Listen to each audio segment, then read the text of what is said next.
Asia কাপের উত্তেজনা বাড়ার সাথে সাথে ক্রিকেট প্রেমীদের নজর এখন ভারতীয় দলের দিকে। কবে ঘোষণা হবে দল, কারা সুযোগ পাবে আর কারাই বা বাদ পড়বে? শোনা যাচ্ছে আগামী সপ্তাহে ঘোষণা হতে পারে এশিয়া কাপের জন্য ভারতীয় দল। তবে শোনা যাচ্ছে এই গুরুত্বপূর্ণ টি-20 থেকে বাদ পড়তে পারেন তিনজন ক্রিকেটার। প্রথমে যার নাম উঠে আসছে তিনি টেস্ট ক্রিকেটের অধিনায়ক শুভমন গিল। টেস্টে তার দারুণ ফর্ম থাকলেও টি-20 ফরম্যাটে নির্বাচকরা অন্য বিকল্প খুঁজছেন। ওপেনার করতে পারে সঞ্জু স্যামসন এবং অভিষেক শর্মাকে, ফলে দলে জায়গা পাওয়া শুভমনের জন্য কঠিন হতে পারে। দ্বিতীয়ত, ইনজুরির কারণে দীর্ঘদিন বাইরে থাকা লোকেশ রাহুল এরও এশিয়া কাপ খেলার সম্ভাবনা কম। তার ফিটনেস এখনো পুরোপুরি নিশ্চিত না হওয়ায় নির্বাচকরা ঝুঁকি নিতে পারছেন না।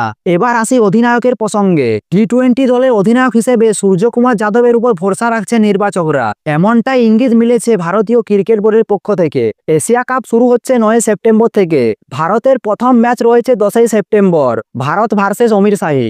আর সবচেয়ে আকর্ষণীয় বিষয়, ভারত পাকিস্তানের ম্যাচটি হওয়ার কথা 14 সেপ্টেম্বর। এখন দেখার বিষয় 19 আগস্ট ঘোষিত দলে এই তিন তারকা ক্রিকেটার থাকেন কিনা। তাহলে বন্ধুরা, আজকে এতটাই। দেখা হচ্ছে পরের ভিডিওতে। জয় হিন্দ।